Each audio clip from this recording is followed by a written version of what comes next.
Tonight I'm going to do my first entry in a series that I'm calling Tattoo Stories, and this one fittingly comes from when I was just a wee lad, a young tatter-tot, if you will, perhaps not even an apprentice in an official capacity. This one starts out with a little bit of background. So shortly after I had graduated high school, I started apprenticing at a shop in the small town where I went to school. So a buddy of mine from school reached out and he asked if I'd be interested in learning how to tattoo. I guess he remembered me from drawing in class. I imagine they probably didn't mind having a bunch of apprentices at this shop because they could just kind of allocate all the different shop responsibilities around. This will come into play a little bit later in the story, but at the time I didn't have an official job. I just sold weed. Don't call the police. I don't want to go back. Through that, I basically had a semi-passive income, and I don't think that it hurt my chances at the shop since I always had like a half ounce or so with me. So my mentor basically got to smoke for free. Nice.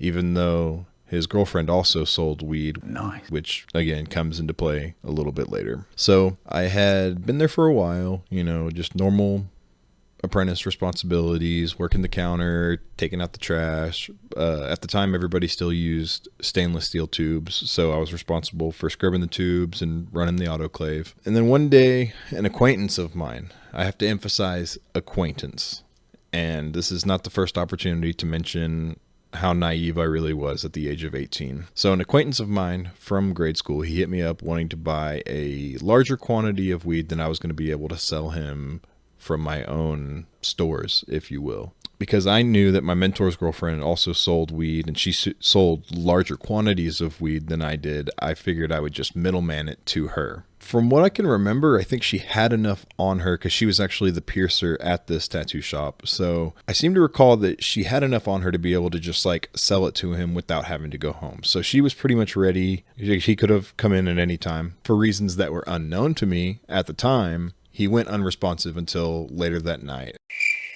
And then around the time that we were closing, he finally hit me up, but she had already gone home for the day. I stayed until closing time a little bit later. Being the apprentice, you have to take care of closing duties, taking care of the floors, taking out the trash, all that. He finally reached out to me and let me know that he was ready to make the purchase. So I had him come and pick me up from the shop, and he drove him and I to her house. I can't recall at the time because this was 13 years ago. Long before time had a name. If either of us had GPS on our phones or if we had to get like actual directions to her house, but it wasn't that far from the shop anyways, so we made our way over there. As we were pulling onto her road, he starts acting confused about where we're going.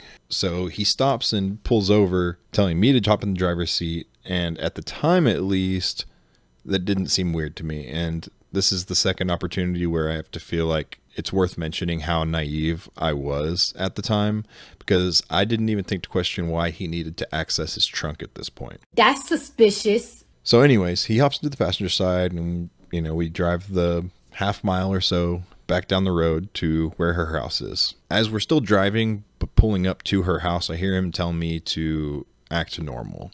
Shit just got real. Act normal. So I'm driving, my eyes are on the road, but it struck me as a kind of a weird thing to say, telling me to act normal. So I turn and I look at him and I realized at that point that he's got a little snub-nosed 357 sitting in his lap pointed at me. Don't know if it's weird that I remember specifically what the gun was that he had pointed at me, but I guess with it being like a relatively large caliber revolver, it's a pretty iconic and recognizable firearm. So she comes outside and she gestures for us to, she kind of gives us the little, come on. She gestures for us to get out and come inside, but we're in the midst of this weird standoff because as far as I was concerned, I was acting normal up until the point that he pointed the gun at me. So I'm kind of being held hostage at this point. Well, she walks inside after having given us the gesture, but I guess she realized that we hadn't gotten out of the car yet. And there was an amount of time, maybe a minute or two. She comes back outside a second time, and she kind of walks up to the passenger side door and looks inside. She walks up close enough to the car that we have this like non-verbal conversation because she's like asking us like, what's up? Are you guys going to come inside? And like neither him or I say anything at all. So I'm trying to tell her with my eyes, like, you know, like it's not, everything is not okay, which I don't really know whether or not she noticed. Anyways, so at this point, she had to have thought it was weird, but I don't know that she knew how weird the situation was. That's weird. So anyways, she goes back inside and she goes to get the package. At this point, he's got the gun in his right hand and he's got like a $20 bill wrapped around like an amount of ones, just like a wad of $1 bills. So she approaches the car and she's got these individually weighed ounces. I think it was actually 3 ounces that she had individually weighed in plastic bags. And then she had all 3 of the individually weighed bags inside of like a paper shopping bag. She gets up to the window and she kind of like sticks the bag inside the window, you know, because it's like, this is Texas. Like, it's not legal to be doing what we're doing. Illegal! So she's trying to kind of like play it cool. So she sticks the bag inside, and then because he's got his hands full with like the wad of cash and the gun, he's kind of like trying to like pincer it away from her with his knuckles. And he didn't even say anything. He just tried to like snatch it out of her hands and then I guess left it to her to realize that he had a gun. She realizes what's happening, and then she literally, still having both hands on the bag, she verbally said nope, and then like pivoted to turn and run.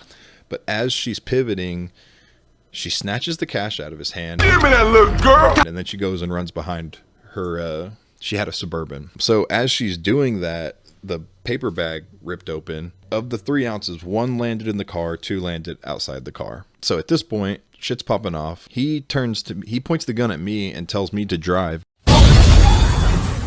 And this is like the dumbest part of the entire situation. This like weird robbery hostage situation.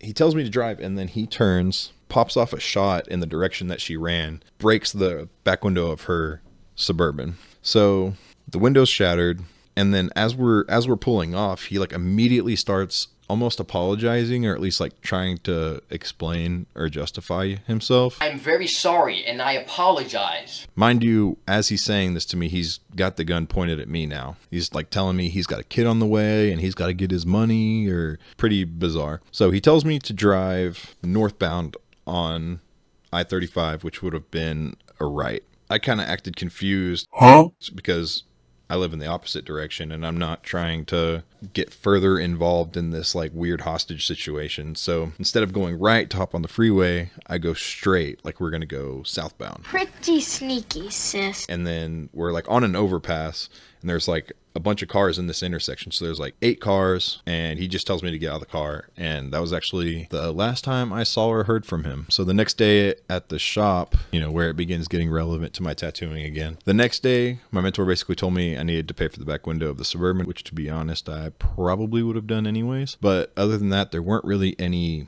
immediate repercussions for the whole situation. So I worked there for about another 2 weeks, and right about the time that I thought that like everything had returned to normal, I guess the owner of that shop heard about it, and whenever he caught wind of it, that's when he told my mentor, like, what the fuck, why is this kid even continuing to work here? Like, obviously I guess that harmed their ability to trust me working there. I just don't trust anybody like that. So anyways, that's how I lost my first apprenticeship. That's all that I have for the story. So next time I will get into where I went from there and how that all played out. Thanks for watching, and I will catch you on the next one.